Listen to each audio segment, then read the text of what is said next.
Now that you get the general idea, well, let's just graph a few from our homework. This is number 7 from section 10.1. Well, we're going to graph y equals negative 2x squared and compare it to the parent equation y equals x squared, which we have right there. Well, the first thing we notice is that the a term, negative 2, well, it's negative. By definition, less than 0, and we know that that is going to point downward or open downward, the parabola we want. And we also know, well, the absolute value of that negative 2 is 2, so that's going to be steeper than this red graph. So let's just shift this way, because we're going to be drawing down here in the third and fourth quadrant respectively. Now, we know the vertex is at 0, 0, and that's going to make this easy. So let's just get started. I could substitute. Well, I know right away, again, I have the vertex at 0, 0. And the next thing I could do, well, put in a value for x equals 1. Well, 1 squared is 1 times negative 2 is going to give me my negative 2. I'm going to plot 1, negative 2. Now, I don't need to calculate the other side. I have an axis of symmetry on the y-axis. So on the opposite side of the y-axis, negative 1, negative 2. That's pretty handy. I know here 2 squared is 4 times negative 2 is negative 8. Here's negative 2, 5, negative 6, negative, right there. And again, using the axis of symmetry on the opposite side, I'm going to say that's going to be negative 2, negative 8. So I could keep this up. I'm running out of integral values really fast because anything steeper than 1, well, you'll see the numbers get big very quickly. I've got 3 squared is 9. 9 times negative, well, negative 2 is negative 18, all the way down here. And on the opposite side of the axis of symmetry, right there. All that remains is with your excellent handwriting, draw a nice smooth curve that best describes this. And it should look, well, I wish I could draw like that too. So there you go. There's your graph. Y equals negative 2x squared. Now let's graph one of these with the dreaded fractional coefficient. Y equals 3/8 x squared. Number 14 from your textbook. Well, a simple look at this tells us, well, it still opens upward. 3/8 is still greater than, it's still positive, so it's going to open up. And we also know that it's going to be a relatively shallow. So it's going to be wider than our red graph, our parent function y equals x squared.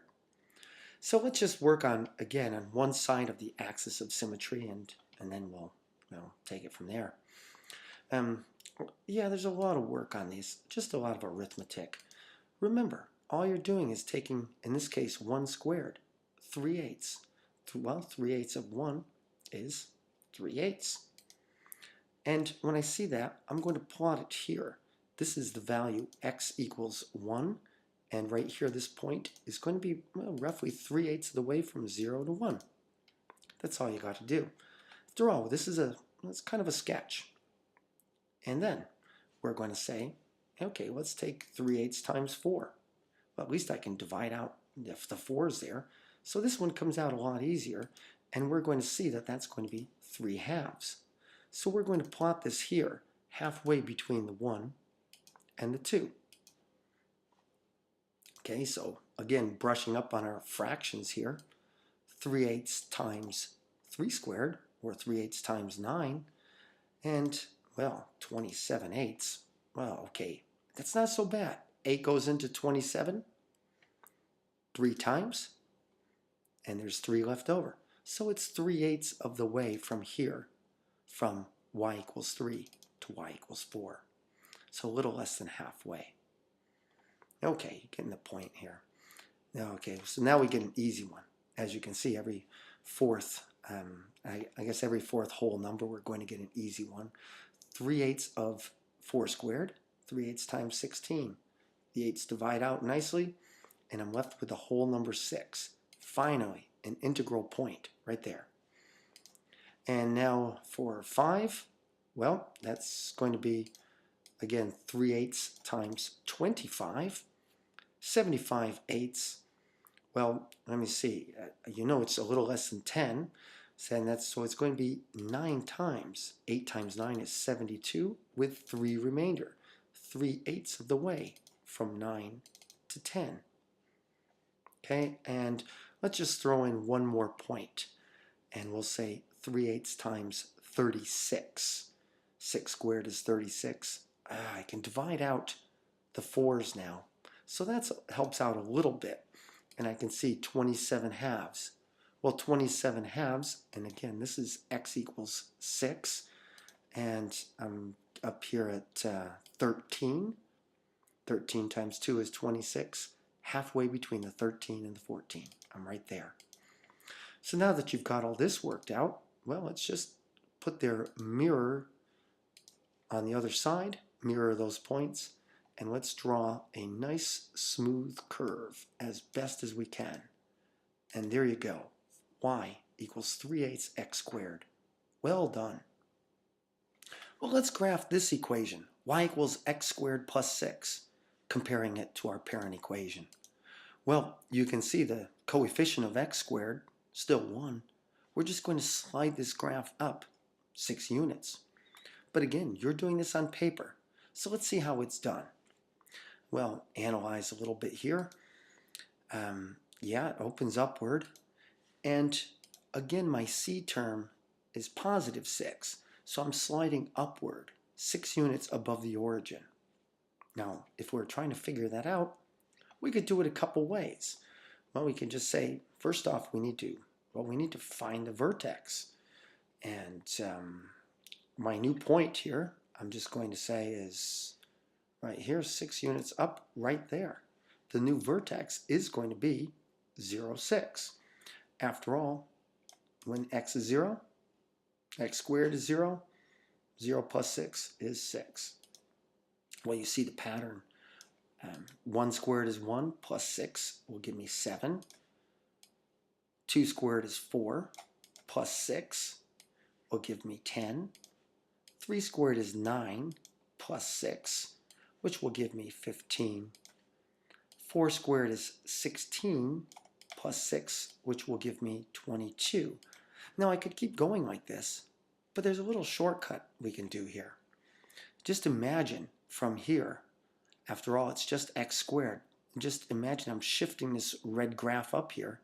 From this point, the vertex, I'm going to go over 1 and up 1. That is the point 1, 7. From this vertex, I'm going to go over 2 and up 1, 2, 3, 4. Ah, that's pretty slick. From this vertex, I can go over 3. 3 squared is 9. And I can go up 9. And that's, again, going to put me, it's also going to bring me to the spot 3, 15. So again, I'm going to draw in on the opposite sides. And I'll sketch in my points and draw a nice smooth function. And there it is. That's y equals x squared plus 6. That one was pretty easy. And we'll finish with exercise 31. Y equals 1/2 x squared minus 5. So, well, we're getting good at this by now.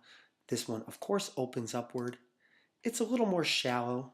It's 1/2 x squared rather than 1x squared. And, of course, the vertex is down here at 0, -5. So, well, let's just get to it. If we start figuring this out, 1 squared is 1. Half of that is 1/2. Well, 1/2 minus 5 is, of course, going to give us this point, -4.5. So again with the fractions. Well, I'll tell you what, we move to x equals 2. It's a little bit easier. X equals 2. X squared is 4. 4 over 2 is, well, that's 2. 2 minus 5 is 3. So I've got, well, I've got a whole number value. I've got negative 3. This is going to work a little bit better. And honestly, what I'd do is probably count by 2's at this point. Where x is 3, 3 squared is 9. 9 halves is 4.5 minus 5. That's going to give me minus 1/2. So I'm right here now. You can see the shape. All right, now let's speed this up. X is 4. 4 squared is 16. 16 halves are 8. 8 minus 5 makes 3. You know, you could just go back to doing it this way.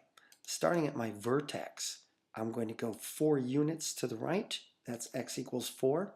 4 squared is 16. Half of that is 8. So I'm going to climb up 8 from here.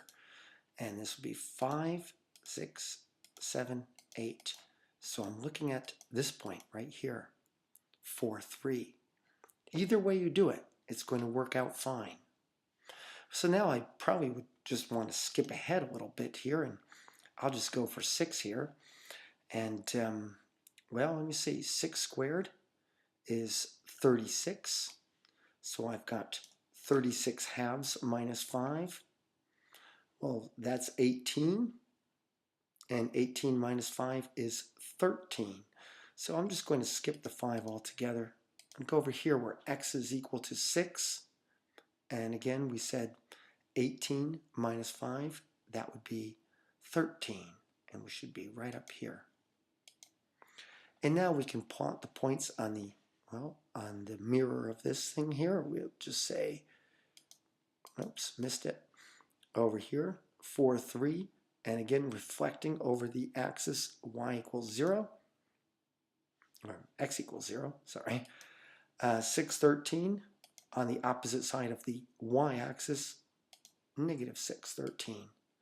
Then sketch that all together. That's as best you can. And there you go. The graph's a little bit wider than the parent, and its vertex is dropped down to 0, negative 5.